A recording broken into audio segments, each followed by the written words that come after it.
Untuk leverage sendiri, leverage itu kan kayak penggunaan dana pinjaman yang dipakai untuk bertransaksi ya kan. Jadi tengah-tengah aja ngambil leverage-nya. Kan leverage ada yang 1:100, 1:200 sama 1:400. Biasanya aku ngambilnya yang 1:200.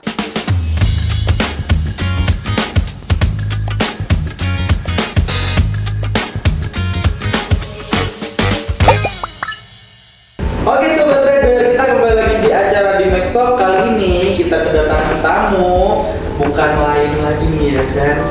Sobat Trader pasti udah pada kenal sama tamu yang kita datengin ini. Siapa lagi kalau bukan Miss Karin? Hai semuanya, Sobat Trader semuanya. Apa kabar? Semoga kalian semua dalam keadaan yang sehat-sehat. Ketemu lagi sama aku, Karina. Halo Miss. Miss, kali ini kita akan bahas topik tentang bagaimana mengelola kerugian dan bijaksana dengan leverage. Nah, Oke, iya. Oke, Cukup unik ya temanya ya hari iya ini. dong, Miss Karin. Biar mendapatkan apa ya, edukasi-edukasi yang menambah ilmu sobat-sobat trader di sana. Nah, oke, kalau gitu kita langsung mulai aja nih ya, Miss. Oke. Nah, menurut Miss Karin sendiri nih, bagaimana cara mengelola kerugian dan bijaksana dengan leverage itu? Contohnya seperti apa sih, Miss? Contohnya gini, untuk leverage sendiri, leverage itu kan kayak penggunaan dana pinjaman yang dipakai untuk bertransaksi ya kan. Jadi kalau rumus aku, semakin besar leverage yang dipakai, berarti semakin kecil dana yang ditransaksikan. Oke. Begitu juga kebalikannya, semakin kecil leverage yang dipakai, berarti semakin besar dana yang ditransaksikan. Nah kalau aku biasanya, aku ambilnya tengah-tengah, nggak gede, nggak kecil juga. Jadi kita ambil tengah-tengah. Jadi kalaupun untung, kita untungnya nggak begitu besar, tapi juga nggak begitu kecil. Kalau rugi pun kita juga ruginya nggak begitu besar, tapi juga nggak begitu kecil gitu. Jadi tengah-tengah aja ngambil leverage-nya. Kan leverage ada yang 1:100, 1:200 sama 1:400. Biasanya aku ngambilnya yang 1:200. Ada banyak pilihan gitu ya, Miss. Iya, Jadi benar. kayak dana pinjaman aja gitu ya. Benar. Oke.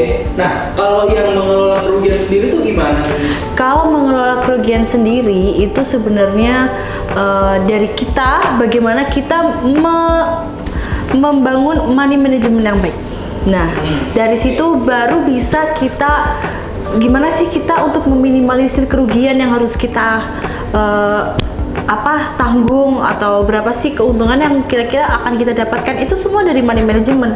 Nggak peduli seberapa besar atau kecil leverage-nya, tapi semua itu yang penting adalah money managementnya. Jadi kalau money managementnya baik, mau leverage-nya besar ataupun kecil, ya itu juga nggak akan masalah. Kerugiannya pun juga nggak akan terlalu besar, dan keuntungannya pun juga pasti lumayan gitu.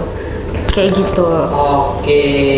Nah, kalau misalkan udah money manajemennya bagus, terus semuanya udah diikutin, terus leverage yang udah disaranin sama Miss Karin, berarti kita udah siap nih ya buat yang melakukan apa ya, bisa dibilang bisnis trading ini udah oke banget nih. Nah, tapi dari situ kita perlu nggak sih, Miss, sosok guru atau mentornya kayak gitu? Tentu dong. Selama kita hidup, kita tuh harus terus belajar. Nah, sedangkan dalam belajar itu kita tuh nggak boleh belajar sendiri. Kita harus punya mentornya, kita harus punya pendamping, pembimbing.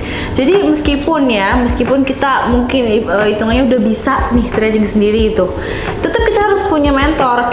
Kita harus punya pembimbing. Nah, kalau kalian nih nggak usah ragu lagi deh kalau mentor di Max menurut aku, karena udah yang paling top lah di sini juga. Kita kalau milih mentor di Max juga pasti dengan banyak syarat-syarat yang harus dilalui ya kan. Jadi ya jangan sampai salah pilih mentor deh. Meskipun trading itu sebenarnya bisnis yang mudah ya menurut aku, tapi tetap kita nggak boleh salah dalam pilih mentor. Betul. Oke, next terakhir nih, Miss, kasih tips singkat dong buat sobat trader semua biar mereka bisa mengelola kerugian dengan baik, terus dengan leverage bisa mereka gunakan dengan bijaksana. Ada nggak? Ada dong. Kalau aku gini, untuk money management yang baik itu menurut aku sesuaikan dengan margin yang kalian gunakan. Jadi kalau misalnya margin kalian itu di bawah 10.000 US dollar, aku prefer untuk ngasih rekomendasi ke kalian pemakaian lotnya itu gak usah terlalu banyak. Karena di sini kita juga nggak mau dong rugi terlalu besar gitu kan. Tapi kita juga mau profit, ya udah. Yang penting konsisten aja profitnya, ya bener. Jadi nggak perlu menggunakan lot yang terlalu besar, tapi cukup konsistenkan profit itu setiap hari, setiap waktu kayak gitu. Dan penggunaan leverage-nya juga udah kita pakai yang tengah-tengah aja, 1:200 itu menurut aku udah cukup, dan itu udah cukup baik. Udah oke, udah paling oke. Kayak gitu. Pokoknya tetap harus ingat sama money manajemennya.